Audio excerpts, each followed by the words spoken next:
Well, hello there, my fiendish little sickos. Tell me, have you ever had that feeling that something's missing inside you? Not your conscience, no. That died long ago. I mean something deeper, something hollow. A space inside your chest that isn't just empty, it's hungry. Tonight's little chest ripper is about a man who sees too much, too late. So hold your breath, check your pulse, and say cheese for the x-ray. You're about to enter negative space!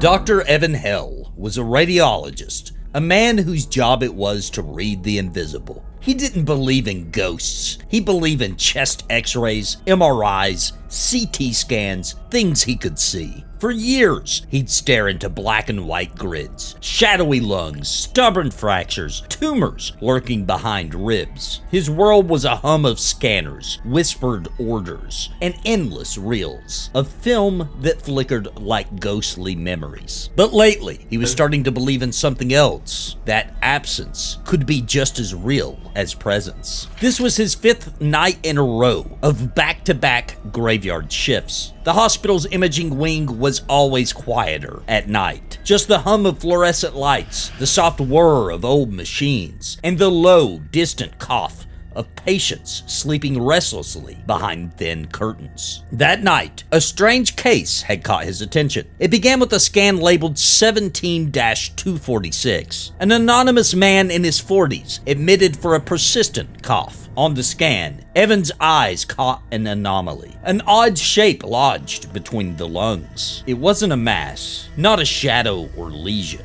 not fluid trapped in pleural space. It was nothing. An impossible absence of tissue. A hollow space with edges sharp and unnatural, shaped like a small, windowless room. A dark cavity, perfectly carved out of flesh. He blinked, adjusted the contrast, checked the machine's calibration. The space remained. It was an impossibly defined void. At first he thought it was an artifact, something wrong with the machine, a glitch. He wrote it off, fluke, faulty scan. But as the night wore on, and more patients shuffled through imaging, he found the same void again and again. Sometimes smaller, sometimes growing larger, always the same shape. Within 72 hours, 6 different patients, no overlap in history, no shared symptoms, all showed the same anomaly, the same cold, perfect cavity. The pattern was impossible. These patients weren't connected in any way. Different ages, different ailments, but inside their chests, a room was quietly taking shape. By the 10th case, Dr. Hale stopped reporting it. The hospital was quieter than usual, long after visiting hours. The halls were empty, but for the soft scuff of janitorial carts and distant murmurs. The cold fluorescent lights flickered, casting elongated shadows that twisted like smoke. Dr. Hale leaned back in his chair, rubbing his eyes. His fingers tapped a restless rhythm on the still countertop. The x-rays lay spread before him like grisly blueprints of some internal architecture. He started logging them in a personal folder, void patterns. He didn't know what he was hoping to find, just that the shape seemed to be growing, inch by inch, person by person. One scan almost looked like it had a door. The patients weren't acting sick, not in the traditional way. Some seemed calmer than they should have been. Others spoke in flat tones, moving like they were sleepwalking. One patient named Marie came in for a routine scan. She was in her late 50s, with a soft voice that barely rose above a whisper. But something about her eyes was unsettling, vacant, yet full of something ancient and waiting. Dr. Hale blinked. What? She placed his hand on her chest. Don't you feel it? Later, he glanced over her chart to find that days earlier, she told the nurse, I feel the room calling, like I belong there already. The nurse had smiled awkwardly, chalking it up to anxiety or the medication she was on. That night, he scanned himself. He didn't know why. Maybe it was to prove something to himself. But when he pulled up the image, his throat dried. There it was, the void. Did you see that? Dr. Hale asked himself aloud, voice low, irritated by his own breathless disbelief. It was smaller than the others, but unmistakable, pressed right behind his sternum like a sealed box waiting to open. He laughed nervously, told himself it was nothing. Stress, a software error. He'd been working too many nights, alone too long. But when he blinked, he thought he saw something in the space. A chair, a single flickering bulb. His monitor shuddered. The shadows seemed to shift. ever so slightly, like smoke in a gentle draft. Then the phone rang, cutting through the hum.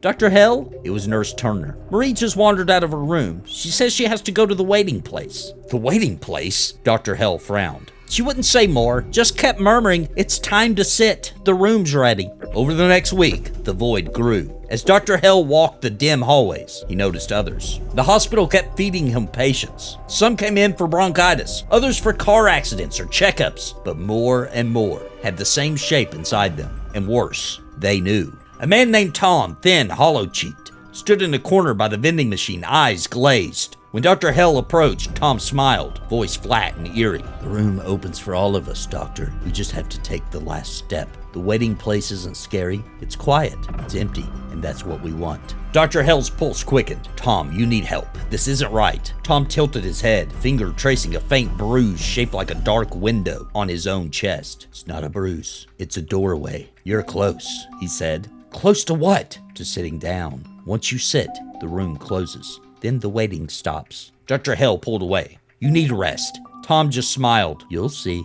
The night deepened. The void was no longer a mere anomaly. It was a presence. Claire, a young woman, brought in after fainting at work, barely spoke during intake. But after her scan, which revealed the largest void yet, she pressed a trembling finger to Dr. Hale's chest, right over the bruise that never healed. "I can feel the doorway opening in you," she whispered. "That's good. You feel it, don't you? The pull." He went cold. When he looked in the mirror that night, he could see her fingerprints still etched into his skin, black and faintly pulsing. He tried to laugh. Dark humor was his shield. "Great," he muttered. "I'm haunted by an internal Airbnb." But the laughter died in his throat. The air in the hospital changed. Fluorescents buzzed louder. Screens flickered more often. The imaging wing felt like it was underground, like the walls were getting thicker. And the patients, they weren't waiting for treatment anymore. They wandered the halls like whispers, quiet, resigned, eyes glazed over, moved in strange clusters. Some sat outside the imaging room, silent, staring at the closed door. A few would hum, low, droning tones like old machines powering up. He saw it in their eyes, not madness, but devotion. They were no longer patients. They were emissaries. On rounds, Dr. Hale caught two of them. Marie and a young man named Robert, speaking to a new admit. "The room is patient. It waits. It calls. Soon you will join us," Marie said. "The empty room," Robert added. "We're helping it grow." Dr. Hale stepped in. "That's enough." Marie looked at him. "Doctor, you should be helping too." Dr. Hale tried to bring it up to his supervisor. "Something wrong with the scans," he said. "Something's appearing in people, not just images, it's changing them."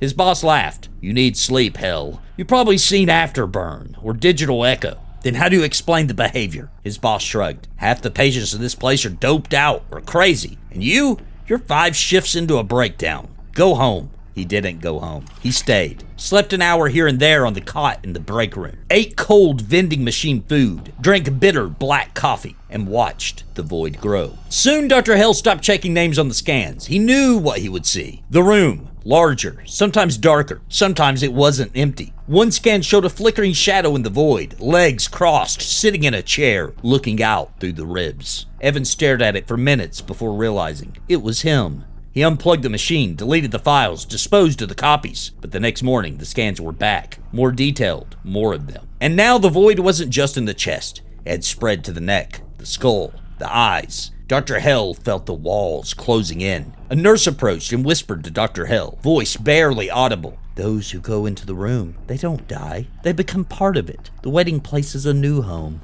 The void was no longer just a scan. It was a contagion, a parasite of space and mind. His nights blurred into one endless shift, flickering lights, static monitors, whispers echoing down sterile halls. He lost track of time, and the patients had started helping. A nurse was found unconscious behind the med station, blood crusted behind her ear. Security footage showed 2 patients walking by moments before. One laid a hand on her shoulder, the other whispered something in her ear. They never found the patients again. The nurse? When she woke up, she didn't remember her name. She just kept saying, "The waiting place is almost ready." Dr. Hale snapped. He stormed the imaging suite, pulled up every scan, tearing through the files like a madman. His hands trembled. His eyes burned. The machines flickered with static. Behind every ribcage, the same growing room. Behind every gaze, the same calm dread. And in his own final scan, the room had walls, a flickering TV, a door half open, and someone else inside. Not him. something waiting. He ran through the hospital, called out for help, but the halls were empty, or worse, they weren't. Patients stood silently in the darkened corners, watching, humming, waiting. Marie turned to him from the shadows. It's ready, Doctor. Dr. Hale backed away. She stepped forward slowly and said, Don't you want to sit down? You've done such good work. The lights flickered. His chest tightened.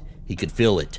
Inside. The cold, still air of the room he'd never entered, but always carried. He fell to his knees, gasping, coughing, not from illness, from suffocation. The room had filled him. The last thing he saw was a patient walking away down the hallway, whistling a slow, strange tune. Then a darkness took his eyes, and in the void, an empty chair, waiting, with a patient file chart. One line scribbled in bold letters. Join us. Well, well, well. Dr. Hale went looking for what was missing and found a real hole in his heart and his lungs and his mind. Just goes to show, when you stare too long into the void, it doesn't just stare back, it moves in. So if your x-ray comes back a little roomy, don't panic. That's just your open concept doom. Until our next appointment, keep your ribs locked, your scans fuzzy, and whatever you do, don't let the room inside you get too cozy, or it might just redecorate with you.